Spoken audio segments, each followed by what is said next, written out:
A very warm welcome to all of you. This is Aakash Sharma. और जैसा कि आप सभी को पता है, हम लोग पॉलिटी की सीरीज कर रहे थे।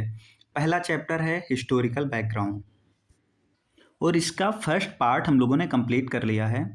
आज हम लोग सेकंड पार्ट में चैप्टर को कंप्लीट करते हैं।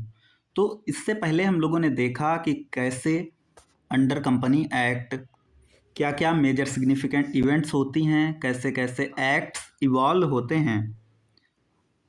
आज हम लोग देखेंगे कि under crown rule means from 1858 to 1947 क्या क्या मेजर सिग्निफिकेंट इवेंट्स होती हैं और कैसे कैसे एक्ट्स इवॉल्व होते हैं। तो जैसा कि सभी को पता है, 1857 में सिपाही म्यूटिनी होती है। इसके बाद में अंग्रेज़ों को ये फील होता है कि अगर इंडिया को रूल करना है तो इंडियंस के सपोर्ट की ज़रूरत तो है ही।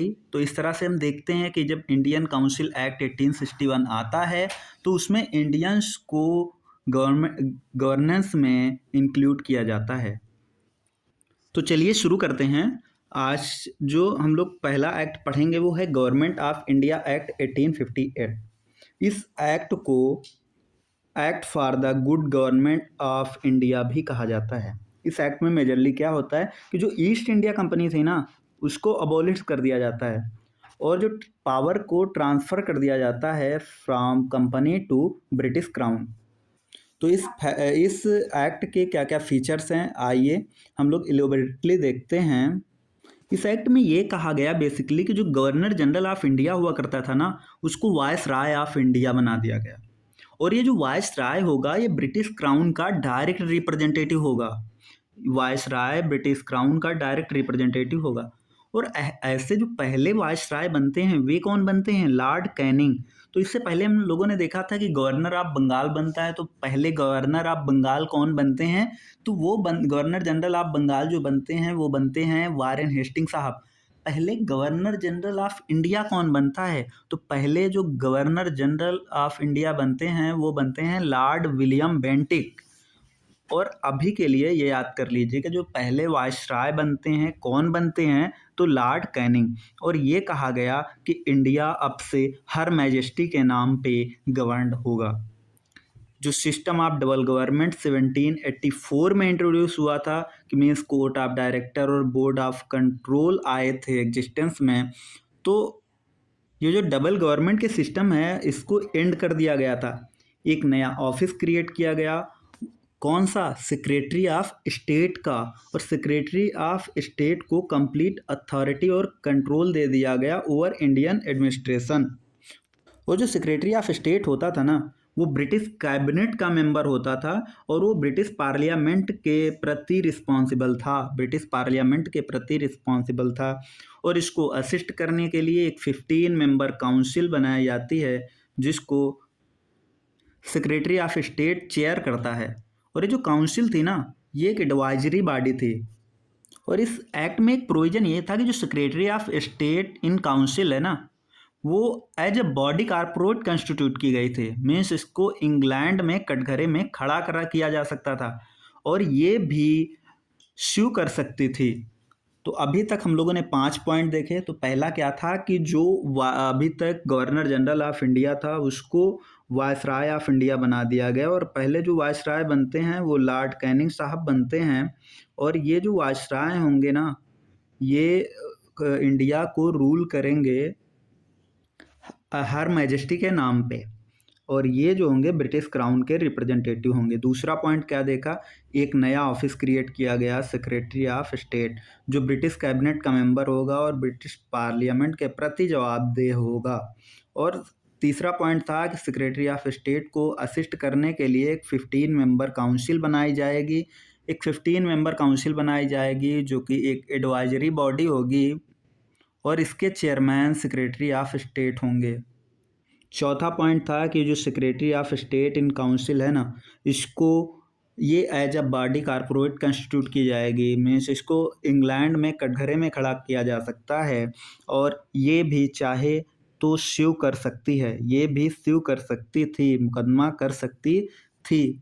और पांचवा पॉइंट था कि जो डुअल गवर्नमेंट इस्टेब्लिश की गई थी ना 1784 के पिट्स इंडिया एक्ट से, उसको अबोलिश कर दिया गया था, तो इस तरह से एक्ट ऑफ 1858 को हम लोगों ने रिवाइज कर लिया। और 1858 के बाद में मेजरली ये था कि ब्रिटिश क्राउन ने या फिर ब्रिटिश गवर्नमेंट ने क्लियर भी कर दिया गया था कि अभी जो इंडिया के जो प्रिंसली स्टेट्स बचे हुए हैं उनको अनेक्स नहीं किया जाएगा और एडमिनिस्ट्रेशन में इंडियंस के कोऑपरेशन को सीख किया जाएगा। तो ऐसा जो इसके बाद में जो एक्ट आता है, मेजर एक्ट होता है इंडियन काउंसिल एक्ट ऑफ 1861।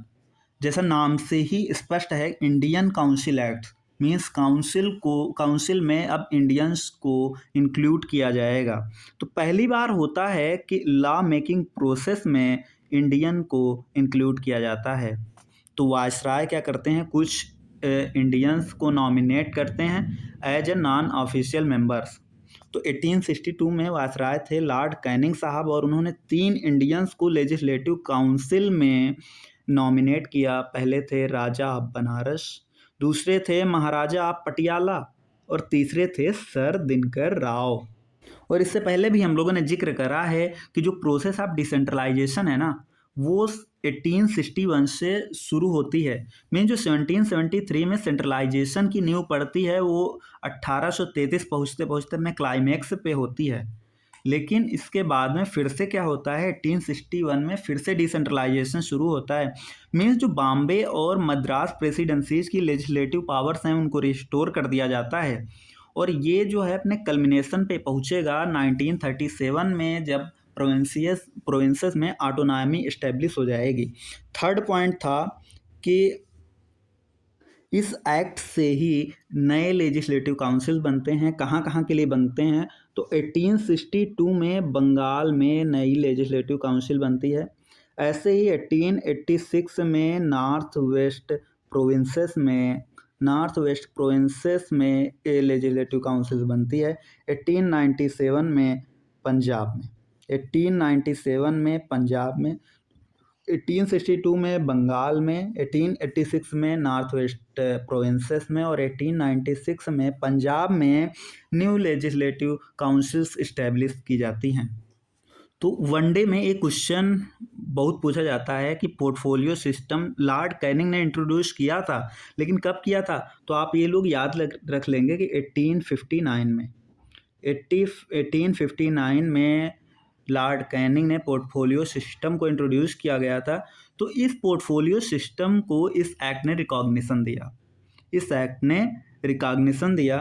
और इस एक्ट का एक फीचर ये भी था कि ये वायसराय को पावर देता था कि वो जो बिजनेस ऑफ काउंसिल्स के जो ट्रांजेक्शन ऑफ बिजनेस हैं उनको मोर कन्वीनियंट बना सकता है। और last but not the least कि वायसराय को आर्डिनेंस इशू करने की ये पावर दे देता है ड्यूरिंग इमरजेंसी। और ये आर्डिनेंस कितने समय के लिए वैलिड होंगे, तो 6 महीने के लिए ये आर्डिनेंस वैलिड होते थे। तो अभी तक हम लोगों ने क्या क्या देखा, अभी तक हम लोगों ने देखा कि 1861 में डिसेंट्रलाइजेशन शुरू होता है। तो क्या क्या पॉइंट्स थे कि इंडियन का कोऑपरेशन सीख किया जाएगा, 3 मेंबर ऐड किए जाएंगे काउंसिल्स में। कौन कौन थे, सर दिनकर राव थे, महाराजा पटियाला थे, राजा आप बनारस थे। दूसरा, डिसेंट्रलाइजेशन शुरू हुआ, मीन्स जो बॉम्बे और मद्रास की लॉ मेकिंग पावर्स थी उनको रीस्टोर कर दिया गया। तीसरा क्या था कि पोर्टफोलियो सिस्टम आता है, तीसरा पॉइंट था कि पोर्टफोलियो सिस्टम आता है। चौथा, ऑर्डिनेंस इशू कर सकता था इन इमरजेंसी। और ऑर्डिनेंस कितने समय के लिए इशू किए जाते थे, तो 6 महीने के लिए इशू किए जाते थे। और पाँचवा पॉइंट क्या था कि 3 नई लेजिस्लेटिव काउंसिल्स भी इस्टेब्लिश की गई। कहाँ कहाँ, बंगाल में 1862 में, 1886 में नॉर्थ वेस्ट प्रोविंसेस में और 1897 में कहाँ पर, 1897 में पंजाब में। और पोर्टफोलियो सिस्टम किसने इंट्रोड्यूस किया, तो लॉर्ड कैनिंग ने किया। कब किया, तो 1859 में किया। कब किया, 1859 में किया। इसके बाद जो एक्ट आता है वो आता है इंडियन काउंसिल एक्ट ऑफ 1892। तो इस एक्ट में क्या होता है, अभी क्या होगा, अब से जो एक्ट्स आएंगे उसमें इंडियंस काउंसिल में जो इंडियंस है ना उनकी संख्या बढ़ाते चले जाएंगे। तो क्या हो गया कि जो नंबर ऑफ एडिशनल या नॉन ऑफिशियल मेंबर्स है ना सेंट्रल और प्रोविंशियल लेजिस्लेटिव काउंसिल्स में उनकी संख्या को बढ़ा दिया जाता है। लेकिन अभी भी क्या करते हैं कि ऑफिशियल मेजोरिटी ब्रिटिश की ही होती है। तो इंडियन काउंसिल एक्ट जो 1892 का है, इसमें क्या होता है, जो सेंट्रल और प्रोविंशियल लेजिस्लेटिव काउंसिल्स हुआ करते थे ना, उसमें जो नॉन ऑफिशियल मेंबर्स उनकी संख्या को बढ़ा दिया गया, लेकिन अभी भी ऑफिशियल मेजोरिटी ब्रिटिश की ही मेंटेन रखी गई। दूसरा पॉइंट ये था कि लेजिस्लेटिव काउंसिल्स के फंक्शंस को बढ़ा दिया गया, मींस अब वो बजट को डिस्कस कर सकते थे, एग्जीक्यूटिव से क्वेश्चंस पूछ सकते थे, लेकिन अभी भी आप लोग ध्यान रखेंगे कि वो वोट नहीं कर सकते थे और सप्लीमेंट्री क्वेश्चंस नहीं पूछ सकते थे। थर्ड पॉइंट ये है कि जो सेंट्रल लेजिस्लेटिव काउंसिल्स है ना, उसमें ये जो नॉन ऑफिशियल मेंबर्स का नॉमिनेशन हो रहा था, ये प्रोविंशियल लेजिस्लेटिव काउंसिल्स हो गए या बंगाल चैम्बर ऑफ कॉमर्स के जो मेंबर्स थे, उनके रिकमेंडेशन पर वाजताय करने लगा था। मींस इनडायरेक्ट प्रोविजन आ चुका था इलेक्शन का, इनडायरेक्ट प्रोविजन आ चुका था इलेक्शंस का। मींस जो सेंट्रल लेजिस्लेटिव काउंसिल्स के मेंबर्स का वायसराय नॉमिनेशन करेगा, वो प्रोविंशियल लेजिस्लेटिव काउंसिल और बंगाल चैम्बर ऑफ कॉमर्स के रिकमेंडेशन पर करेगा। और गवर्नर जो प्रोविंशियल लेजिस्लेटिव काउंसिल्स के मेंबर्स का नॉमिनेशन करेगा, वो डिस्ट्रिक्ट बोर्ड कौन कौन है, डिस्ट्रिक्ट बोर्ड है, म्यूनिसिपैलिटीज़ है, यूनिवर्सिटीज़ हैं, ट्रेड एसोसिएशन, जमींदार और चैम्बर्स के रिकमेंडेशन पर करेगा।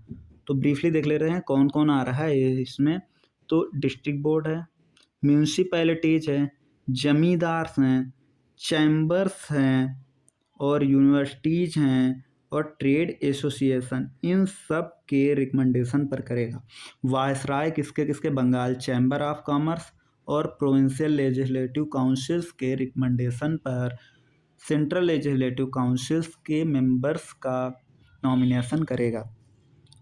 हालांकि इस एक्ट में इलेक्शन शब्द का कहीं यूज नहीं किया गया, लेकिन इनडायरेक्ट प्रोविज़न ज़रूर था कि जो इलेक्शन किया जा रहा था प्रोविंशियल लेजिस्लेटिव काउंसिल के नॉमिनेशन से रिलेटेड या फिर सेंट्रल लेजिस्लेटिव काउंसिल्स के मेंबर्स के नॉमिनेशन के लिए इनडायरेक्ट प्रोविज़न था इलेक्शन का। तो ये क्वेश्चन समटाइम्स पूछा जाता है, तो आप लोग याद रखेंगे 1892 में।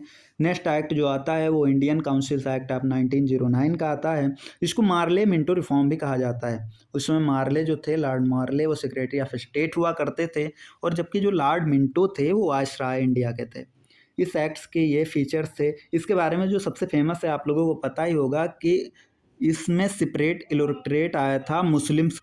तो 1909 में मेजरली क्या होता है, तो इसमें क्या होता है, चाहे सेंट्रल लेवल हो या प्रोविंशियल लेवल हो, दोनों लेवल पर लेजिस्लेटिव काउंसिल्स के साइज को कंसिडरेबली इंक्रीज कर दिया जाता है। अभी जो सेंट्रल लेजिस्लेटिव काउंसिल्स में मेंबर 16 हुआ करते थे, उनके नंबर्स को इंक्रीज करके अब से 60 मेंबर्स होने लगे। और प्रोविंशियल लेजिस्लेटिव काउंसिल्स के जो मेंबर्स थे, उनका नंबर जो उनकी संख्या थी वो यूनिफॉर्म नहीं थे। और इस एक्ट का जो एक इम्पॉर्टेंट फीचर है वो ये भी है कि सेंट्रल लेजिस्लेटिव काउंसिल्स पे तो ऑफिशियल मेजोरिटी को रिटेन किया गया, लेकिन जो प्रोविंशियल लेजिस्लेटिव काउंसिल्स हैं उस लेवल पर नॉन ऑफिशियल मेजोरिटी को अलाउ कर दिया गया। मीन्स इंडियन की संख्या ज़्यादा हो सकती थी, इंडियन की संख्या ज़्यादा हो सकती थी इन कंपैरिजन टू ब्रिटिश। तीसरा पॉइंट था कि अभी तक जो 1892 में केवल बजट को डिस्कस करने की पावर दी गई थी, तो उस पर अभी डिलिब्रेट फंक्शंस को इनलार्ज कर दिया जाता है। मीन्स अब क्या करते सकते थे, सप्लीमेंट्री क्वेश्चन भी पूछ सकते थे, रिजोल्यूशन भी मूव कर सकते थे बजट पे, और वोटिंग भी कर सकते थे। पहली बार होता है कि वायसराय और गवर्नर्स की एग्जीक्यूटिव काउंसिल्स में इंडियन का एसोसिएशन होता है। और सत्येंद्र प्रसाद सिन्हा ये एक पहले ऐसे इंडियन बनते हैं जिनको वायसराय की एग्जीक्यूटिव काउंसिल्स में जोड़ा जाता है। उनको ला मेंबर बनाया जाता है। मीन्स अभी तक क्या था कि एग्जीक्यूटिव काउंसिल्स में इंडियंस नहीं थे, लेकिन यहाँ से एग्जीक्यूटिव काउंसिल्स में भी इंडियन के एसोसिएशन को इंश्योर किया जाएगा। और अब इससे पहले हम लोगों ने बात कर ही ली है कि कम्युनल रिप्रेजेंटेशन सिस्टम आता है और मुस्लिम्स को सेपरेट इलेक्टोरेट दे दिया जाता है, और इसीलिए लॉर्ड मिंटो को फादर ऑफ कम्युनल इलेक्टोरेट कहा जाता है। इस एक्ट का एक फीचर ये भी था कि जो प्रेसिडेंसी कॉरपोरेशंस हैं, चैम्बर ऑफ कॉमर्स हैं, यूनिवर्सिटीज़ हैं और जमींदार्स हैं, इनको सेपरेट रिप्रेजेंटेशन दिया गया था। मीन्स चार को, किसको किसको? Presidency corporation, chamber of commerce, जमींदार और यूनिवर्सिटीज़ को। तो इंडियन गवर्नमेंट, तो आइए इंडियन काउंसिल्स एक्ट जो 1909 है उसको हम लोग ब्रीफली रिवाइज कर ले रहे हैं। इसमें पहला पॉइंट ये था कि आप लोग इसको ऐसे याद कर सकते हैं कि मेंबर्स जो थे वो 16 से 60 हो गए। मीन्स सेंट्रल काउंसिल्स और प्रोविंशियल काउंसिल्स दोनों के मेंबर्स के संख्या को काफ़ी हद तक एनलार्ज कर दिया गया था। दूसरा ये था जो सेंट्रल लेजिस्लेटिव काउंसिल और सेंट्रल लेजिस्लेटिव काउंसिल्स में ऑफिशियल मेजोरिटी को रिटेन किया गया, लेकिन अब क्या हुआ, प्रोविंशियल जो लेजिस्लेटिव काउंसिल्स थे उसमें नॉन ऑफिशियल मेजोरिटी हो सकती थी। मीन्स इंडियंस की संख्या ज़्यादा हो सकती थी इन कंपैरिजन टू ब्रिटिश। तीसरा पॉइंट ये था कि सेपरेट इलेक्टोरेट आया, किसके लिए? मुस्लिम्स के लिए। तो इस तरह से लॉर्ड मिंटो को फादर ऑफ कम्युनल इलेक्टोरेट भी कहा जाता है। चौथा पॉइंट ये था कि अभी बजट पे आप रेजोल्यूशन मूव कर सकते थे, सप्लीमेंट्री क्वेश्चंस पूछ सकते थे, यानी जो काउंसिल्स के डिलिब्रेटिव फंक्शंस थे रिगार्डिंग लेजिस्लेशन वो बढ़ा दिए गए थे, इनलार्ज कर दिए गए थे। पांचवा पॉइंट ये था कि जो अभी जो चैम्बर ऑफ कॉमर्स थे, यूनिवर्सिटीज़ थे, यूनिवर्सिटीज़ थे, इनको अलग से रिप्रेजेंटेशन दिया गया। Lord but not the least executive council में सत्येंद्र प्रसाद सिन्हा को as a law member include किया गया। अब नेक्स्ट एक्ट पर चलते हैं, गवर्नमेंट ऑफ इंडिया एक्ट 1919। इसको गवर्नमेंट ऑफ इंडिया एक्ट 1919 से रिलेटेड है कि इसको मॉन्टेग्यू चेम्सफोर्ड रिफॉर्म भी कहा जाता है, क्योंकि मॉन्टेग्यू उस समय सेक्रेटरी ऑफ स्टेट हुआ करते थे और लॉर्ड जो चेम्सफोर्ड थे ना वो वाइस राय थे इंडिया के। और इस एक्ट का जो मेन ऑब्जेक्टिव था वो था कि हम इंडिया में ग्रेजुअली रिस्पॉन्सिबल गवर्नमेंट इस्टेब्लिश करेंगे। इसका जो इस एक्ट का जो मेन ऑब्जेक्टिव था वो यही था कि हम इंडिया में ग्रेजुअल इंट्रोडक्शन करेंगे रिस्पॉन्सिबल गवर्नमेंट का। इस एक्ट के फीचर्स पे आएँ तो इससे पहले कुछ आइए बेसिक कुछ कर ही लेते हैं कि इसके बाद में फीचर्स को हम लोग कंप्रहेंसिवली देखते हैं। तो इस एक्ट से आप लोग याद रखेंगे जो कम्युनल रिप्रेजेंटेशन 1909 में मुस्लिम्स को दिया गया था ना वो एक्सटेंड कर दिया गया। किसको किसको? एंग्लो इंडियन कम्युनिटीज़ को, सिख को, क्रिश्चियंस को और इंडियन यूरोपियन को। दूसरा ये था कि इसी में डायरेक्ट इलेक्शन आता है। तीसरा ये था कि एक नया पोस्ट बनाया जाता है हाई कमिश्नर ऑफ इंग्लैंड। चौथा ये होगा कि इसमें इसकी के बेसिस पे जो आपका यूपीएससी है ना वो सेंट्रल पब्लिक सर्विस कमीशन बनता है। कब बनता है? 1926 में। इसी एक्ट में ये होता है कि बाईकैमरलिज्म में इंट्रोड्यूस होता है। इसी एक्ट में ये होता है कि प्रोविंशियल लेवल पर डायरकी इस्टेब्लिश की जाती है। इसी एक्ट में होता है कि आठवां पॉइंट कहा जा सकता है कि प्रॉपर्टी टैक्स और एजुकेशन के बेसिस पे मताधिकार दे दिया जाता है। और एक प्रोविज़न था कि जो एग्जीक्यूटिव वायसराय के एग्जीक्यूटिव काउंसिल में 6 मेंबर होंगे उसमें से अब ये कर दिया कि 3 इंडियंस होंगे। Last but not the least जो प्रोविंशियल और सेंट्रल सब्जेक्ट्स थे उनको अलग अलग कर दिया गया। आइए अब वन बाय वन इनको इलोबरेटली डिस्कस कर लेते हैं।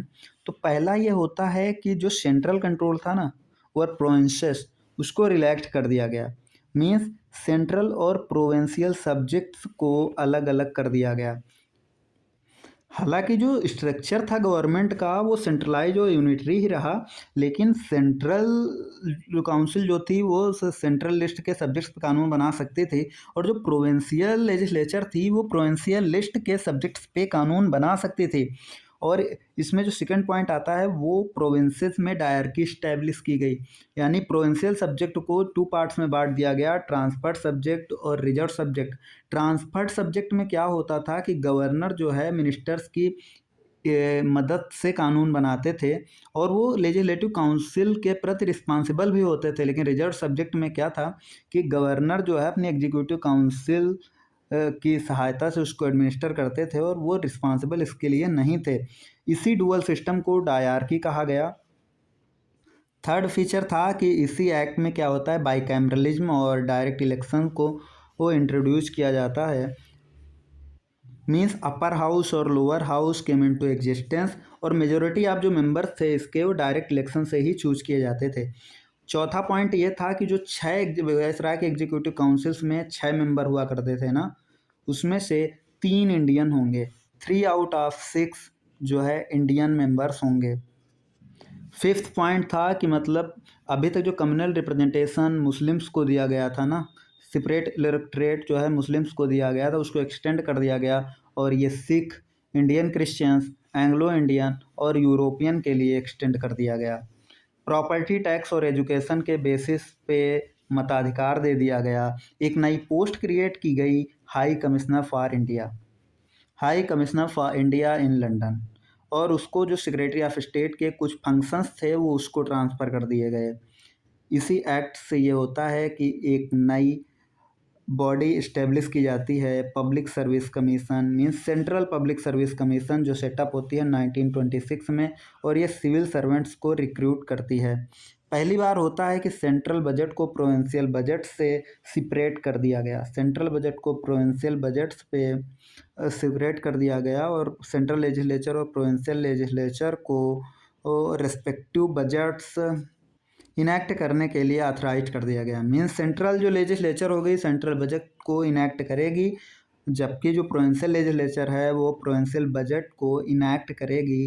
Last but not the least, इसमें ये भी था, एक प्रोविजन ये भी था कि 10 साल बाद में एक स्टैट्यूटरी कमीशन बनाएंगे, 10 साल के बाद में एक स्टैट्यूटरी कमीशन बनाएंगे और देखेंगे कि जो ऑब्जेक्टिव लेकर हम चले हैं 1919 में, हम किस हद तक उन ऑब्जेक्टिव्स को पूरा करने में सफल हो पाए हैं। तो यही कमीशन जो था, स्टैट्यूटरी कमीशन जो 10 साल पहले बनना था, वो 1926 में साइमन कमीशन के रूप में 2 साल पहले ही बना दिया जाता है, शेड्यूल से 2 साल पहले ही बना दिया जाता है, क्योंकि 1919 का एक्ट था 1929 में बनना था, लेकिन साइमन कमीशन को 1927 में ही कंस्टिट्यूट कर दिया जाता है। इसमें 7 मेंबर्स थे, 7 के सातों ब्रिटिश थे। इसी को लेकर इंडिया में एजिटेशन शुरू हो जाती है और आप लोग देखते हैं Lala Lajpat Rai Simon commission go back का जब नारा दे रहे थे तभी इन पर लाठीचार्ज होता है और उनकी डेथ हो जाती है। इसके बाद में उनकी डेथ का बदला लेने के लिए भगत सिंह और उनके साथियों ने सैंडर्स को गोली मार दी और वो कहानी चलती ही रहती है। तो आइए साइमन कमीशन पर चलते हैं। साइमन कमीशन ने 1930 में अपनी रिपोर्ट सबमिट की और कुछ रिकमेंडेशंस दी। उनकी रिकमेंडेशंस में ये था कि extension of responsible government in the provinces, means provinces में रिस्पांसिबल गवर्नमेंट को और एक्सटेंड करना चाहिए।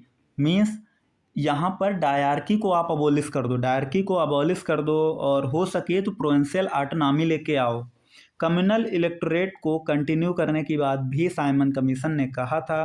तो साइमन कमीशन के जो प्रपोजल्स थे उनको उन पर कंसीडर करने के लिए राउंड टेबल कॉन्फ्रेंस होती हैं, राउंड टेबल कॉन्फ्रेंस होती हैं और ये राउंड टेबल कॉन्फ्रेंस में सेकेंड कॉन्फ्रेंस में महात्मा गांधी ने भी शिरकत की थी। और तीनों काउंसिल्स में भाग लेने वाले मेंबर्स कौन थे, तो डॉक्टर BR अम्बेडकर साहब थे। और इन राउंड टेबल कॉन्फ्रेंस के आधार पे जो डिस्कशंस पे एक पेपर प्रिपेयर किया जाता है, मीन्स उसको कहा जाता है white paper on constitutional reform, white paper on constitutional reform ये तैयार किया जाता है और ब्रिटिश पार्लियामेंट को सबमिट किया जाता है, जिसमें जहाँ पर ज्वाइंट सेलेक्ट कमेटी जो है वो इसको कंसीडर करती है। और इसी रिफॉर्म जो white paper on constitutional reform के बेसिस पे हमारा जो नेक्स्ट एक्ट आता है गवर्नमेंट ऑफ इंडिया एक्ट 1935, इसी पर बेस्ड होता है। तो आइए चलते हैं गवर्नमेंट ऑफ इंडिया एक्ट 1935 पर। लेकिन इससे पहले हम लोग कम्युनल अवार्ड को समझ लेते हैं। कम्युनल अवार्ड क्या था कि मीन्स 1932 में ब्रिटिश के जो प्राइम मिनिस्टर थे वो थे रामसे मैकडोनाल्ड साहब। रामसे मैकडोनाल्ड साहब, उन्होंने माइनॉरिटीज़ के लिए रिप्रेजेंटेशन की एक स्कीम अनाउंस की जिसको कम्युनल अवार्ड कहा गया। तो 1919 तक हम लोगों ने देखा कि Muslim, Sikhs, Indian Christian, Anglo Indians और यूरोपियंस को सेपरेट इलेक्टोरेट मिल गया था। तो इस सेपरेट इलेक्टोरेट को उन्होंने डिप्रेस्ड क्लास के लिए, शेड्यूल्ड कास्ट के लिए भी एक्सटेंड कर दिए थे। इसीलिए आप लोगों ने सुना होगा कि गांधी जी ने यरवदा जेल में आमरण अनशन शुरू कर दिया था। इसके बाद में अंबेडकर के साथ उनका एक समझौता होता है जिसे पूना पैक्ट कहा जाता था, और वहीं से हिंदू ज्वाइंट इलेक्टोरेट और रिजर्वेशन निकल करके आता है। तो इन सब चीज़ों को आप लोग ध्यान रख लेंगे। और अब चलते हैं गवर्नमेंट ऑफ इंडिया एक्ट 1935 में। ये माना जाता है कि बहुत ही डिटेल्ड और लेंदी डॉक्यूमेंट था। इसमें 321 सेक्शन थे और 10 शेड्यूल थे। मीन्स आइए इस एक्ट के जो साइलेंट फीचर्स हैं उनको वन बाय वन करते हैं। पहला पॉइंट ये है कि इसमें ये कहा गया था कि हम ऑल इंडिया फेडरेशन बनाएंगे।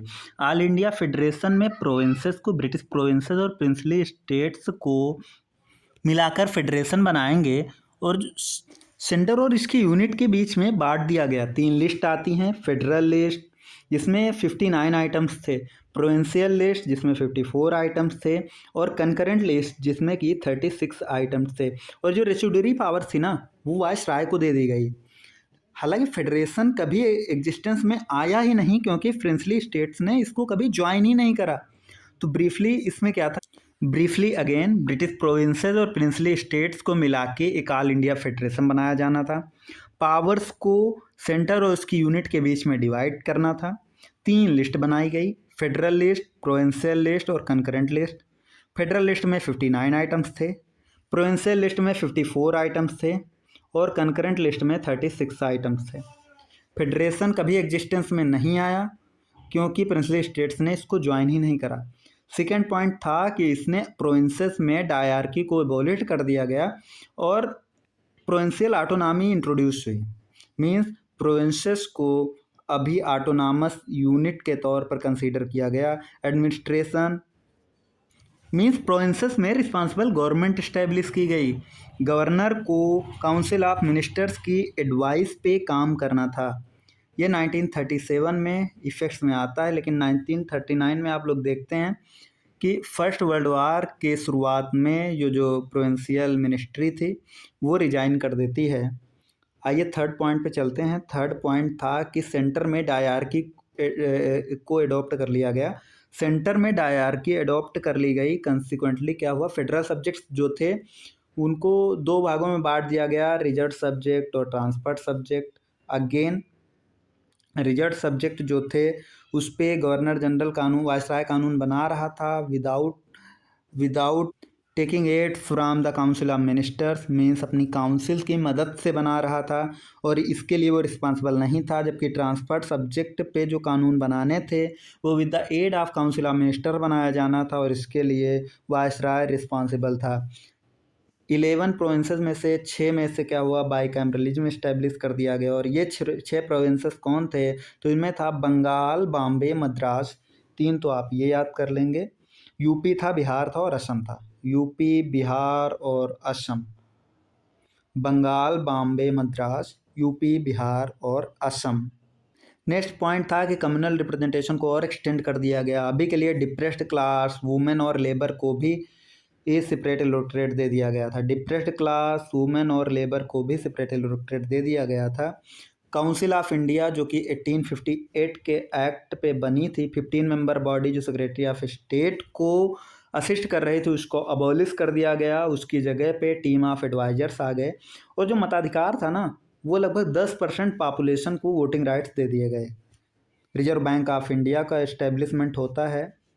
और इतना ही नहीं, एक फेडरल पब्लिक सर्विस कमीशन तो पहले ही बनता है। इसके अलावा प्रोविंशियल पब्लिक सर्विस कमीशन और जॉइंट पब्लिक सर्विस कमीशन का प्रोविज़न था। और एक फेडरल कोर्ट स्थापित की गई जो कि 1937 में बनी। फेडरल कोर्ट स्थापित की गई जो कि 1937 में बनी। तो आइए वन बाय वन 1935 के सारे एक्ट्स को हम लोग रिवाइज कर लेते हैं। तो पहले 3 तो आप ये याद रख लेंगे कि 3 बॉडीज बनती हैं। कौन कौन सी? एक तो पब्लिक सर्विस कमीशन से रिलेटेड, एक रिजर्व बैंक से रिलेटेड, और एक जो थी फेडरल कोर्ट। 3 पॉइंट ये क्लियर हो गए। चौथा था कि सेंट्रल लेवल पे डायरकी स्टैब्लिश हुई और प्रोविंशियल लेवल पे ऑटोनॉमी स्टैब्लिश हुई। तो 2 पॉइंट्स ये हो गए। कितने हो गए? 3 2 5। 2 पॉइंट आप कंटिन्यूएशन में रखेंगे। जैसे 1919 में जो कम्युनल इलेक्टोरेट था उसको एक्सटेंड किया गया था, उसको यहाँ भी फर्दर एक्सटेंड किया जाता है और यहाँ पर वुमेन, लेबर और जो डिप्रेस्ड क्लास हैं उनको भी सेपरेट इलेक्टोरेट दे दिया जाता है। एक पॉइंट ये आप लोग ये ध्यान रखेंगे। और वोटिंग वाला लगभग 10% पॉपुलेशन को वोटिंग राइट एक्सटेंड कर दिया गया था। अभी कितने हो गए? 5 5 + 2 7 पॉइंट हो गए और 3 पॉइंट बच रहे। तो एक तो आप लोग ये याद रखेंगे कि फेडरेशन बनाया गया था कि जिसमें ब्रिटिश प्रोविंसेस और प्रिंसली स्टेट को भी इंक्लूड करना था और पावर का डिवीजन होता है और 3 लिस्ट बनती हैं जिसमें फेडरल लिस्ट थी, प्रोविंशियल लिस्ट थी और कंकरेंट लिस्ट थी। फेडरल लिस्ट में 59 आइटम थे, प्रोविंशियल में 54 थे और कंकरेंट में 36 थे। इस तरह से 8 पॉइंट हो गए, 2 पॉइंट और छूट रहे हैं। 9 पॉइंट ये है कि जो 11 प्रोविंसेस थे ना उसमें से 6 में बाईकैमरलिज्म लाया गया, means upper house lower house दोनों हो गए। और ये 6 स्टेट कौन कौन से थे? तो बंगाल, बॉम्बे, मद्रास, 3 तो याद ही हैं। इसके अलावा यूपी, बिहार और असम थे। Last but not the least, जो 1858 के द्वारा सेक्रेटरी ऑफ स्टेट को असिस्ट करने के लिए 15 मेंबर काउंसिल बनती है, उसको यहाँ पर अबोलिट कर दिया गया उसको। और सेक्रेटरी ऑफ स्टेट को अभी जो हेल्प करेंगे उसको हेल्प करने के लिए टीम ऑफ एडवाइजर्स बना दिए गए। तो इस तरह से 1935 को हम लोगों ने अच्छे से कर लिया। अभी आते हैं इंडिया इंडिपेंडेंस एक्ट ऑफ 1947। तो इसके पहले की इस एक्ट पर चलें, कुछ बैकग्राउंड देख लेते हैं। 20 फरवरी 1947 को ब्रिटिश प्राइम मिनिस्टर क्लीमेंट एटली डिक्लेयर करते हैं कि इंडिया में जो ब्रिटिश का रूल चला आ रहा है वो 30 जून 1948 तक ख़त्म हो जाएगा। और उनके ऐसा डिक्लेयर करते ही मुस्लिम लीग ने एजिटेशन शुरू कर दिया और पार्टीशन की डिमांड करी। पार्टीशन की डिमांड ज़ोर शोर पे थी। कोई और रास्ता न मिलने पर माउंटबेटन ने 3 जून 1947 को पार्टीशन प्लान को एक्सेप्ट कर लिया और इसी को माउंटबेटन प्लान भी कहा जाता है। इस प्लान को कांग्रेस और मुस्लिम लीग दोनों ने एक्सेप्ट कर लिया और उसका इमीडिएट इफ़ेक्ट जो था वो इंडिया इंडिपेंडेंस एक्ट 1947 के रूप में आप लोग देखते हैं। तो इस एक्ट के क्या फीचर्स थे? मतलब इंडिया से ब्रिटिश रूल ख़त्म हो रहा था और इंडिया एक इंडिपेंडेंट और सोवरेन स्टेट बन रहा है। कब से? 15 अगस्त 1947 से। 2 डोमिनियंस बने, इंडिया और पाकिस्तान।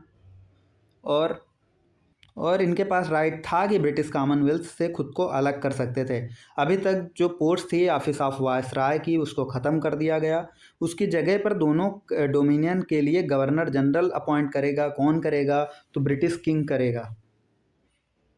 और ऐसा नहीं वो किसी भी बंदे को कर देगा, इसके लिए डोमिनियन कैबिनेट की एडवाइस को कंसीडर किया जाएगा। और यहाँ से ये माना गया कि हिज मैजेस्टी ऑफ ब्रिटेन का जो गवर्नमेंट शासन चल रहा था उसका वो ख़त्म हो रहा है और उसकी कोई रिस्पॉन्सिबिलिटी नहीं है, ना तो इंडिया के लिए और ना ही पाकिस्तान के लिए। दोनों डोमिनियंस की जो कॉन्स्टिट्यूएंट असेंबली थी उनको एम्पावर्ड किया गया कि वो जैसा चाहे जो चाहे कानून बनाने के लिए, जैसा चाहे वैसा संविधान बनाने के लिए आज़ाद हैं। और इस एक्ट का एक फीचर ये भी था कि जो कॉन्स्टिट्यूएंट असेंबली हैं वो रिस्पेक्टिव टेरिटरीज के लिए अलग अलग जब तक कि नया कॉन्स्टिट्यूशन नहीं बन सकता उनके लिए एज ए लेजिस्लेटिव बॉडी भी काम करेंगे। तो आप लोग देख ही रहे थे कि जब लेजिस्लेटिव बॉडी के तौर पे काम करती थी तो जीवी मावलंकर साहब हेड कर रहे थे, और जब कॉन्स्टिट्यूएंट असेंबली बतौर काम करती थी तो राजेंद्र प्रसाद इसको हेड कर रहे थे। और ये भी कहा गया कि अगस्त 15, 1947 के बाद में ब्रिटिश पार्लियामेंट जो भी कानून बनाएगा वो एक्सटेंड नहीं करेगा दोनों ही नए डोमिनियंस पर। सेक्रेटरी ऑफ स्टेट के ऑफिस को भी ख़त्म कर दिया गया और इसके functions state for Commonwealth affairs को ट्रांसफ़र कर दिए गए। ये एक्ट प्रोक्लेम्ड करता था कि ब्रिटिश पैरामाउंटसी ख़त्म हो गई है और प्रिंसली स्टेट्स और इनके साथ जो ट्रीटी थी या जो ट्रीटी ब्रिटिश प्रिंसली स्टेट्स के साथ और ट्राइबल्स के साथ थी उनको भी नलीफाई कर दिया गया। इंडियन प्रिंसली स्टेट्स को ये फ्रीडम मिल गई कि वो चाहे तो इंडिया ज्वाइन करें, चाहे तो पाकिस्तान ज्वाइन करें या फिर चाहे तो वो इंडिपेंडेंट रहें। पर इसमें एक पॉइंट ये भी था कि जब तक नया कॉन्स्टिट्यूशन नहीं बन जाता दोनों डोमिनियंस की जो गवर्नमेंट हैं वो गवर्नमेंट ऑफ इंडिया एक्ट 1935 पर बेस्ड होंगी। ब्रिटिश मोनार्क को जो वीटो पावर्स मिली हुई थी कि बिल को वो वीटो कर सकता था या फिर कुछ बिल्स को वो रिजर्व कर सकता था अपने पास में, वो जो पावर्स थी या जो राइट्स थे उसके ख़त्म कर दिए गए। ये राइट्स लेकिन गवर्नर जनरल के लिए रिजर्व रखे गए थे। और इस एक्ट में जो सिविल सर्वेंट का अपॉइंटमेंट हो रहा था उसको डिसकंटिन्यू कर दिया गया। सिविल सर्विसेज के जो मेंबर 15 अगस्त 1947 तक थे से पहले अपॉइंट किए गए थे वो अपनी पोस्ट एंजॉय करेंगे और उनको जो बेनिफिट्स मिलते आ रहे हैं वो बेनिफिट मिलते रहेंगे।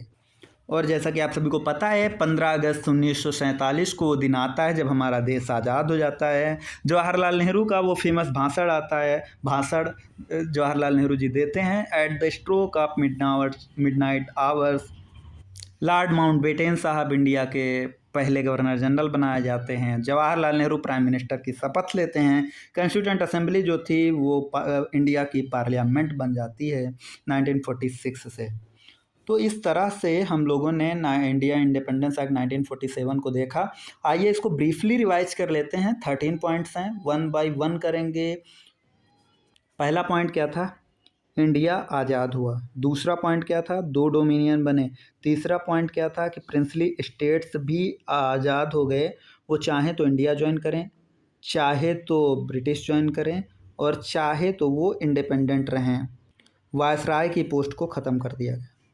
सेक्रेटरी ऑफ स्टेट की पोस्ट को ख़त्म कर दिया गया। ब्रिटिश किंग का जो रॉयल टाइटल था एम्परर ऑफ इंडिया उसको ड्रॉप कर दिया गया। कॉन्स्टिट्यूएंट असेंबली को फुल पावर दे दी गई, वो जैसा चाहे वैसा कानून बना सकते हैं। ये जो कॉन्स्टिट्यूएंट असेंबली थी ये एज ए लेजिस्लेटिव बॉडी भी काम करेगी जब तक नया कॉन्स्टिट्यूशन नहीं बन जाता।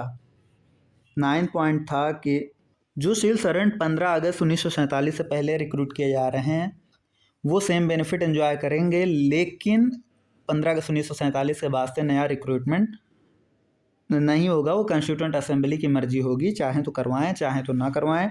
10वां पॉइंट ये था कि जो अभी तक क्राउन था ना कि वो बिल को वीटो कर सकता था, सेक्रेटरी ऑफ स्टेट कुछ बिल को रिजर्व कर सकता था, ये सब प्रोविज़न हटा दिए गए। हालांकि गवर्नर जनरल बिल को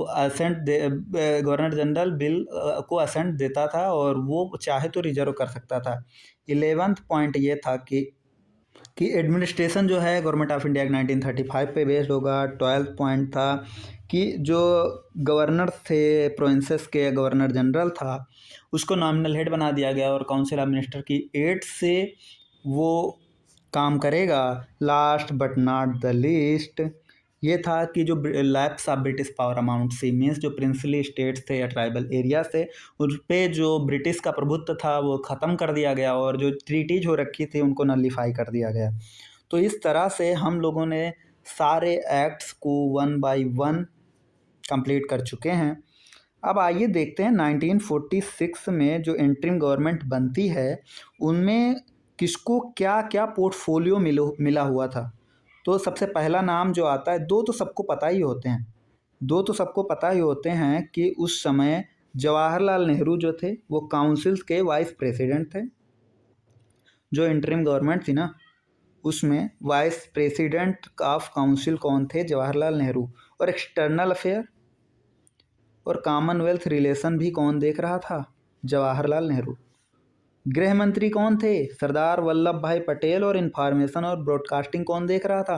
सरदार वल्लभ भाई पटेल। तो 2 याद करने में किसी को कोई प्रॉब्लम नहीं है, जवाहरलाल नेहरू और सरदार वल्लभ भाई पटेल। या यूं कहें ये तो सबको पता ही होता है कि गृह मंत्री कौन, सरदार वल्लभ भाई पटेल।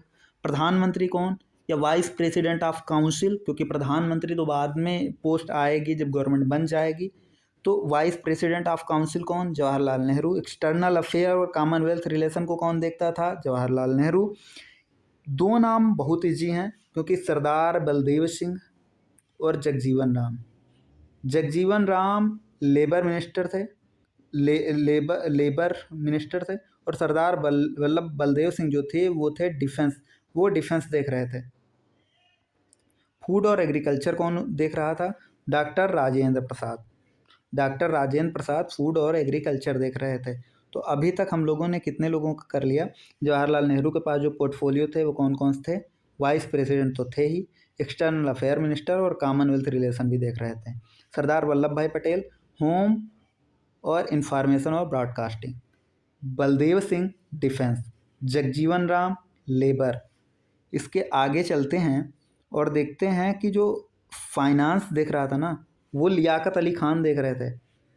इसके बाद में जब पार्टीशन हो जाता है तब लियाकत अली खान पाकिस्तान चले जाते हैं, तब फाइनेंस मिनिस्टर कौन बनाया जाता है, चेती साहब बनाए जाते हैं।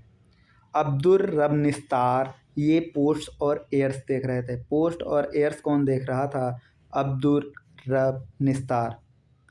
सी राजा गोपालाचारी सबको पता ही होता है कि एजुकेशन और आर्ट्स कौन देख रहा था, सी राजा गोपालाचारी। वर्क माइंस और पावर किसके अंडर था, तो सी एच भाभा के अंडर था।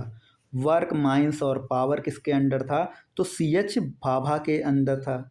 और जोगिंदर नाथ मंडल जो बाद में पाकिस्तान के कानून मंत्री बनते हैं और इंडिया के कानून मंत्री बाद में कौन बनते हैं, बी आर अम्बेडकर साहब। तो जोगिंदर नाथ मंडल के अंदर क्या था, लॉर्ड था। तो अभी जो चार छूट रहे हैं वो वे आप भूलेंगे और वो याद कर लीजिए आप। एक नाम है गजनाफर अली खान। क्या नाम है, गजनाफर अली खान, और इनके अंदर जो था वो हेल्थ था। आई चुंद्रीगर ये कॉमर्स पोर्टफोलियो को होल्ड कर रहे थे। ये कॉमर्स को होल्ड कर रहे थे आई चुंद्रीगर। सी एच भाभा साहब वर्क माइंस और पावर्स सी एच भाभा के अंडर था। अब्दुल रब निस्तार के अंडर पोस्ट और एयर था। रेलवे और ट्रांसपोर्ट किसके अंदर था, तो आसफ अली के अंडर था। और एक जॉन मताई साहब छूट जा रहे हैं, इनके अंडर इंडस्ट्रीज और सप्लाईज था। तो आइए इसको रिकॉल करने की कोशिश करते हैं। Vice president of country, vice president of council, external affairs और कॉमनवेल्थ कौन देख रहा था, जवाहरलाल नेहरू। होम, इंफॉर्मेशन और ब्रॉडकास्टिंग कौन देख रहा था, सरदार Vallabh Bhai Patel. Food and agriculture कौन देख रहा था, राजेंद्र प्रसाद। इंडस्ट्रीज और सप्लाईज कौन देख रहा था, तो जॉन मताई साहब, जॉन मताई। लेबर कौन देख रहा था, सबको पता है, जी जी सा नाम, जगजीवन राम। डिफेंस कौन देख रहा है, सबको पता है, अगेन सरदार बलदेव सिंह। वर्क माइंस और पावर, वर्क माइंस और पावर कौन देख रहा था, तो सी एच भाभा साहब। फाइनेंस कौन देख रहा था, तो लियाकत अली खान जो बाद में पाकिस्तान चले जाते हैं। पोस्ट एंड एयर्स कौन देख रहा था, तो अब्दुल रब निस्तार। कौन, अब्दुल रब निस्तार। रेलवे एंड ट्रांसपोर्ट कौन देख रहा था, तो आसफ अली। एजुकेशन और आर्ट कौन देख रहा था, तो सी राजा गोपालाचारी साहब। कॉमर्स कौन देख रहा था, तो आई चुंद्रीगर। हेल्थ कौन देख रहा था, तो गजनाफर अली खान। ला कौन देख रहा था, तो जोगिंदर नाथ मंडल। आप लोग इसको याद कर लेंगे क्योंकि मैच करने के लिए ये आप लोगों को दिया जा सकता है। आइए इसको अगेन रिवाइज कर लेते हैं फिर से थोड़ा, किसके अंदर क्या क्या पोर्टफोलियो था। जवाहरलाल नेहरू के अंदर क्या क्या था, तो काउंसिल के वाइस प्रेसिडेंट थे, एक्सटर्नल अफेयर्स देख रहे थे, और इतना ही नहीं कॉमनवेल्थ रिलेशंस को भी देख रहे थे। तो क्या क्या था, एक्सटर्नल अफेयर्स, कॉमनवेल्थ रिलेशन और वाइस प्रेसिडेंट। सरदार वल्लभ भाई पटेल की बात कर लेते हैं तो इनके पास क्या क्या था, होम था, इंफॉर्मेशन और ब्रॉडकास्टिंग थी। राजेंद्र प्रसाद के पास सभी को पता है फूड एंड एग्रीकल्चर था। फूड एंड एग्रीकल्चर किसके पास था? डॉक्टर राजेंद्र प्रसाद। जॉन मताई साहब के पास क्या था? तो इंडस्ट्रीज और सप्लाईज किसके पास था? जॉन मताई साहब के पास। जगजीवन राम के पास क्या था? तो लेबर था। लेबर को कौन होल्ड कर रहा था? जगजीवन राम, सरदार बलदेव सिंह, ये डिफेंस पोर्टफोलियो होल्ड कर रहे थे। CH भाभा जो थे वर्क माइंस और पावर्स देख रहे थे। लियाकत अली खान जो थे फाइनेंस देख रहे थे। अब्दुल रब निस्तार, नाम में फील आ रहा है ना, अब्दुल रब निस्तार, ये पोस्ट एंड एयर देख रहे थे। ये पोस्ट एंड एयर देख रहे थे। आसफ अली, ये अली अली रेलवे और ट्रांसपोर्ट देख रहे थे। राजगोपालाचारी जो हैं ये एजुकेशन देख रहे थे। आई चुंद्रीगढ़ साहब कॉमर्स देख रहे थे। आई चुंद्रीगढ़ साहब कॉमर्स देख रहे थे। कौन कॉमर्स देख रहा था? आई चुंद्रीगढ़ साहब। गजनाफर अली खान हेल्थ देख रहे थे और जोगिंदर नाथ मंडल जो थे वो कानून मंत्री थे। आइए नेक्स्ट जो है वो देख रहे हैं कि जब फ्री इंडिया हो गया तो जो काउंसिल बनती है तो फर्स्ट कैबिनेट में कौन कौन था और क्या क्या पोर्टफोलियो होल्ड कर रहा था। तो इसमें बस यही दिया गया है, इंतरिम गवर्नमेंट के जो मेंबर थे, वायसराय की एग्जीक्यूटिव काउंसिल्स के वो मेंबर थे। वायसराय काउंसिल का हेड हुआ करता था, लेकिन जवाहरलाल नेहरू जो थे वो वाइस प्रेसिडेंट थे। तो जो फर्स्ट कैबिनेट फ्री इंडिया की बनती है उसमें कौन कौन क्या क्या पोर्टफोलियो होल्ड कर रहा था। तो सबसे पहले इसमें लगभग आपको याद ही है क्योंकि ज़्यादा फेरबदल होती नहीं है। तो जो देखते हैं जिसमें अभी अभी हम लोगों ने बात ही कर ली थी कि ला जोगिंदर नाथ मंडल साहब पाकिस्तान चले जाते हैं तो कौन देखने लग जाता है? BR अम्बेडकर साहब। फाइनेंस लियाकत अली खान देख रहे थे, वो पाकिस्तान चले गए तो इनकी जगह पे कौन आ जाएगा? RK शंमुगम चेट्टी साहब। और C राजगोपालाचारी जो एजुकेशन देख रहे थे अभी उनकी जगह पे मौलाना अबुल कलाम आज़ाद ये एजुकेशन देखेंगे। राजेंद्र प्रसाद सेम ही है, फूड एंड एग्रीकल्चर। जॉन मताई यहाँ पर रेलवे और ट्रांसपोर्ट पोर्टफोलियो इनके अंडर आ जाता है। पहले रेलवे एंड ट्रांसपोर्ट किसके अंदर था? तो आसफ अली के अंडर था। किसके अंडर था? आसफ अली के अंडर था। और जॉन मताई क्या देख रहे थे? Industries and supply. तो जो इंडस्ट्रीज एंड सप्लाई जॉन मताई जो देख रहे थे, अगर जॉन मताई नहीं देख रहे हैं तो अभी किसके अंडर है? वो तो श्यामा प्रसाद मुखर्जी के अंडर आ जाएगा। वो आ जाएगा श्यामा प्रसाद मुखर्जी के अंडर। CH भाभा जो पहले वर्क माइंस और पावर देख रहे थे वो अभी अब कॉमर्स किसके अंडर आ जाएगा? CH भाभा के अंडर आ जाएगा। CH भाभा के अंडर कॉमर्स आ जाएगा। तो वर्क माइंस और पावर्स किसके अंदर चला जाएगा? किसके अंडर हो जाएगा? तो VN गडकिल साहब वर्क माइंस और पावर्स पोर्टफोलियो को देखेंगे। Shyama Prasad Mukherjee industries and supply हम लोगों ने बात ही कर ली। कम्युनिकेशन जो है पोर्टफोलियो कौन होल्ड करेगा? तो रफ़ी अहमद किदवई। ये नाम तो आप लोगों को पता ही होगा, वो फेमस नाम रफ़ी अहमद किदवई, ये कम्युनिकेशन मिनिस्टर बन जाते हैं। हेल्थ यहाँ पर राजकुमारी अमृत कौर, ब्रिटिश जो फर्स्ट इंडियन कैबिनेट हैं उनमें पहली महिला हैं राजकुमारी अमृत कौर, जो कि हेल्थ देख रही हैं। जगजीवन राम लेबर क्लियर ही है। सरदार बलदेव सिंह डिफेंस क्लियर ही है। BR अम्बेडकर लॉ हो ही गया। और इसके बाद में फाइनेंस शेट्टी साहब। John Mathai railway and transport. Maulana Abul Kalam Azad education. फिर से आप लोग इसको याद कर लीजिए। जवाहरलाल नेहरू प्राइम मिनिस्टर बन जाते हैं और minister of external affairs, Commonwealth relation और साइंटिफिक रिसर्च ये सब जवाहरलाल नेहरू के अंडर होता है। सरदार वल्लभ भाई पटेल के अंडर होम, इंफॉर्मेशन और ब्रॉडकास्टिंग स्टेट्स। राजेंद्र प्रसाद के under food and agriculture. Maulana Abdul Kalam आज़ाद के अंडर एजुकेशन। डॉक्टर जॉन मताई के अंडर रेलवे एंड ट्रांसपोर्ट। जो शंगुमन शेट्टी साहब हैं उनके under finance. BR Ambedkar ji के under law. Jagjivan Ram labour minister बनते हैं। बलदेव सिंह डिफेंस मिनिस्टर बनते हैं। राजकुमारी अमृत कौर हेल्थ मिनिस्टर बन जाती हैं। कॉमर्स जो है वो सी एच भाभा देख रहे होते हैं। रफ़ी अहमद किदवई कम्युनिकेशन मिनिस्टर बन जाते हैं। Shyama Prasad Mukherjee industries and supplies को देख रहे होते हैं। वी एन गडगिल साहब जो थे वो वर्क, माइंस और पावर्स को देख रहे होते हैं। तो आइए इसको फिर से हम लोग याद कर लेते हैं यहीं पर। तो ये पोर्टफोलियो कौन कौन कौन हेड कर रहा था? Prime minister, external affairs, Commonwealth relation, scientific research, क्या ही बचकाना क्वेश्चन है, जवाहरलाल नेहरू साहब। होम, इंफॉर्मेशन एंड ब्रॉडकास्टिंग और स्टेट्स कौन देख रहा था? सरदार Vallabh Bhai Patel. Food and agriculture, Rajendra Prasad. Education कौन देखेगा? तो मौलाना अबुल कलाम आज़ाद। रेलवे एंड ट्रांसपोर्ट कौन देखेगा? तो जॉन मताई साहब। फाइनेंस कौन देख रहा है? तो संगुमन चेट्टी साहब।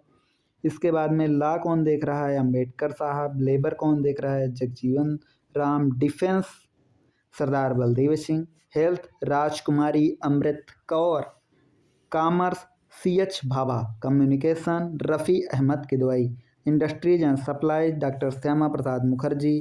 Work, mines and power V N Gadgil. फिर से रिवाइज कर लेते हैं। जवाहरलाल नेहरू प्राइम मिनिस्टर बन जाते हैं, एक्सटर्नल अफेयर्स मिनिस्टर बन जाते हैं, साइंटिफिक डिपार्टमेंट यही देखते हैं, साइंटिफिक रिसर्च यही देखते हैं, और जो इंटरनेशनल रिलेशन है या कॉमनवेल्थ रिलेशन है कौन देख रहा होता है? जवाहरलाल नेहरू साहब। सरदार वल्लभ भाई पटेल होम मिनिस्टर बन जाते हैं, और जो इंफॉर्मेशन एंड कम्युनिकेशन है और स्टेट्स है Sardar Vallabh Bhai Patel. Doctor Rajendra Prasad food and agriculture. Maulana Abul Kalam Azad education. John Mathai railway transport. Shanmukham Chetty finance. Ambedkar कानून मंत्री। Jagjivan Ram labour minister. Sardar Baldev Singh defence minister. Rajkumari Amrit Kaur health. C H Bhabha commerce. Rafi Ahmed Kidwai communication. Shyama Prasad Mukherjee industries and supplies, और वी एन गडकिल साहब वर्क, माइंस एंड पावर। इस तरह से हम लोगों ने फर्स्ट चैप्टर कंप्लीट कर लिया है। कुछ नोट्स एंड रेफरेंसेस इसको मैंने बता ही दिया है मेजर पॉइंट से। यहाँ पे आप एक डिस्टिंक्शन देख लें, कोवेनेंटेड सिविल सर्विसेज और अनकोवेनेंटेड सिविल सर्विसेज। तो याद रख लेंगे कि जो कोवेनेंटेड सिविल सर्विसेज थी वो हायर सिविल पोस्ट है, और जो अनकोवेनेंटेड है वो लोअर सिविल पोस्ट है, वो लोअर सिविल पोस्ट है। और आप लोग एक पॉइंट और याद रख लेंगे कि जो सिस्टम ऑफ बजट है ना वो 1860 में इंट्रोड्यूस होता है। सिस्टम ऑफ बजट जो है वो 1860 में इंट्रोड्यूस होता है। और एक आपसे अगर क्रोनोलॉजी में कभी सजाने को पूछ लिया जाए ली कमीशन, तो ली कमीशन 1923-24 में आता है, और ये सिविल सर्विसेज से रिलेटेड था। Commission on superior civil services, Lee commission on superior civil services, ये 1923-24 में आता है। और इंडियन इंडिपेंडेंस बिल 4 जुलाई 1947 को ब्रिटिश पार्लियामेंट में इंट्रोड्यूस किया जाता है। 18 जुलाई 1947 को रॉयल असेंट मिल जाती है। 15 अगस्त 1947 को हम लोग आज़ाद हो जाते हैं। कोई ज़रूरत नहीं है याद करने की। इंडिया और पाकिस्तान के बीच में जो बाउंड्री कमीशन बनता है उसको रेड क्लिफ कमीशन कहा जाता है। पाकिस्तान को जो एरिया दिए गए उसमें था west Punjab, Sindh, Baluchistan, east Bengal, north west frontier province, और असम के सिलहट वाले कुछ डिस्ट्रिक्ट थे। क्या क्या टेरिटरी थी? तो आप देख ही रहे हैं ना कि मतलब जो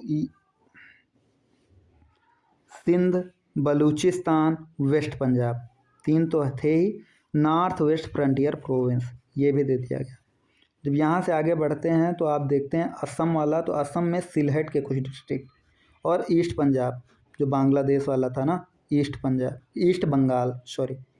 बंगाल, असम में सिलहट के कुछ डिस्ट्रिक्ट, सिंध, बलूचिस्तान और वेस्ट पंजाब। इसके साथ ही नॉर्थ वेस्ट फ्रंटियर प्रोविंस वाला कुछ part, north west frontier province वाला कुछ पार्ट। तो इस तरह से आप लोग याद रख लेंगे, और हम लोगों ने फर्स्ट चैप्टर को अच्छे से कंप्लीट कर लिया है। तो चलिए ब्रीफली विद इन 2 मिनट हम लोग रिवाइज कर लें कि आज हम लोगों ने क्या क्या देखा। सबसे पहले था गवर्नमेंट ऑफ इंडिया एक्ट 1858। इसमें क्या किया गया कि जो गवर्नर जनरल ऑफ इंडिया था वो वायसराय बन गया। लॉर्ड कैनिंग पहले ऐसे वायसराय बनते हैं। सिस्टम ऑफ डबल गवर्नमेंट जो था उसको अबोलिश कर दिया गया, एक नया ऑफिस आ जाता है। सेक्रेटरी ऑफ स्टेट, उसको असिस्ट करने के लिए 15 मेंबर काउंसिल बन जाती है। और इस काउंसिल को ये काउंसिल्स जो है वो as a body corporate constitute होती है। और ये इंग्लैंड में कटघरे में खड़ी हो सकती थी और किसी को कटघरे में खड़ा कर सकती थी। इसके बाद में इंडियन काउंसिल्स एक्ट 1861 आता है, जिसमें पहली बार होता है कि लॉ मेकिंग प्रोसेस में इंडियन के एसोसिएशन की बात की जाती है। 3 मेंबर्स ऐड किए जाते हैं, राजा बनारस, महाराजा पटियाला, सर दिनकर राव। इसके बाद में प्रोसेस ऑफ डिसेंट्रलाइजेशन शुरू होती है। बॉम्बे और मद्रास को जो लेजिस्लेटिव पावर्स हैं वो वापस कर दी जाती हैं। इसमें क्या होता है, 3 नई लेजिस्लेटिव काउंसिल्स भी बनती हैं। बंगाल जो 1862 में, नॉर्थ वेस्ट प्रोविंसेस 1886 में, पंजाब में 1897 में पोर्टफोलियो सिस्टम आ जाता है और ऑर्डिनेंस की बात की जाती है। नेक्स्ट था 1892, जिसमें ये कहा गया कि जो सेंट्रल और प्रोविंशियल लेजिस्लेटिव काउंसिल्स हैं उसमें मेंबर्स को इंक्रीज कर दिया गया। लेजिस्लेटिव काउंसिल्स के फंक्शंस को इंक्रीज कर दिया गया। अब बजट डिस्कस कर सकते थे, क्वेश्चंस एड्रेस कर सकते थे ना। सेंट्रल लेवल पे नॉन ऑफिशियल मेजॉरिटी को तो नहीं, लेकिन हाँ प्रोविंशियल लेवल पे नॉन ऑफिशियल मेजॉरिटी नहीं बल्कि जो नॉन ऑफिशियल मेंबर्स थे उनके नॉमिनेशन की बात की गई। मीन्स इनडायरेक्ट प्रोविज़न था इलेक्शन का। मीन्स सेंट्रल लेजिस्लेटिव काउंसिल्स के जो मेंबर थे उनको अपॉइंट किया जाएगा वायसराय के द्वारा। रिकमेंडेशंस किसकी रिकमेंडेशंस पे, तो प्रोविंशियल लेजिस्लेटिव काउंसिल और बंगाल चैम्बर ऑफ कॉमर्स की रिकमेंडेशंस पे। जो गवर्नर्स थे, प्रोविंशियल लेजिस्लेटिव काउंसिल्स के मेंबर्स को गवर्नर अपॉइंट करेगा। किसकी रिकमेंडेशन पे, district board, municipality, university, trade association, zamindars और चैम्बर्स की रिकमेंडेशन पे। नेक्स्ट पॉइंट था इंडियन काउंसिल्स एक्ट 1909। तो इसमें था सेंट्रल लेजिस्लेटिव काउंसिल्स के मेंबर्स की संख्या 16 से 60 हो गई। ऑफिशियल मेजॉरिटी सेंट्रल लेवल पे तो रिटेन रखी गई, लेकिन प्रोविंशियल लेजिस्लेटिव काउंसिल्स में नॉन ऑफिशियल मेजॉरिटी को अलाउड कर दिया गया। आप क्या करते थे, आप बजट पे आप रेजोल्यूशन मूव कर सकते थे, सप्लीमेंट्री क्वेश्चंस पूछ सकते थे। सत्येंद्र प्रसाद सिन्हा वायसराय के एग्जीक्यूटिव काउंसिल्स के पहले मेंबर बनते हैं। मुस्लिम्स के लिए सेपरेट इलेक्टोरेट आ जाता है। और इतना ही नहीं, presidency corporation, chamber of commerce, universities और जमींदार्स को सेपरेट रिप्रेजेंटेशन भी मिलता है। चलते हैं गवर्नमेंट ऑफ इंडिया एक्ट 1919 पे। तो इसमें क्या होता है, सेंट्रल कंट्रोल प्रोविंसेस पे जो सेंट्रल का कंट्रोल था उसको रिलैक्स कर दिया जाता है। सेंट्रल लेवल पे बाइकैमरली में इंट्रोड्यूस किया जाता है। इससे पहले जो सेंट्रल और प्रोविंशियल लेजिस्लेचर थी ना,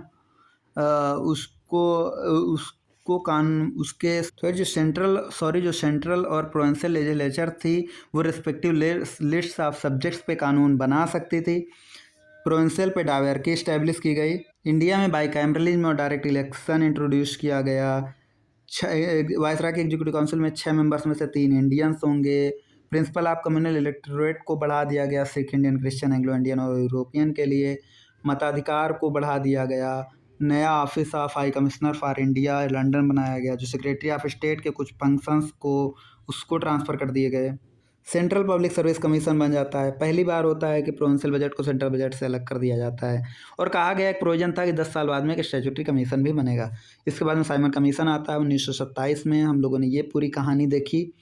और इसके बाद में इसी पे के बाद में राउंड टेबल कॉन्फ्रेंस होती है इसी पर डिस्कशन के लिए। राउंड टेबल कॉन्फ्रेंस से जो निकल के आता है वो था white paper on constitutional reform. इसी पे government of India act 1935 based होता है।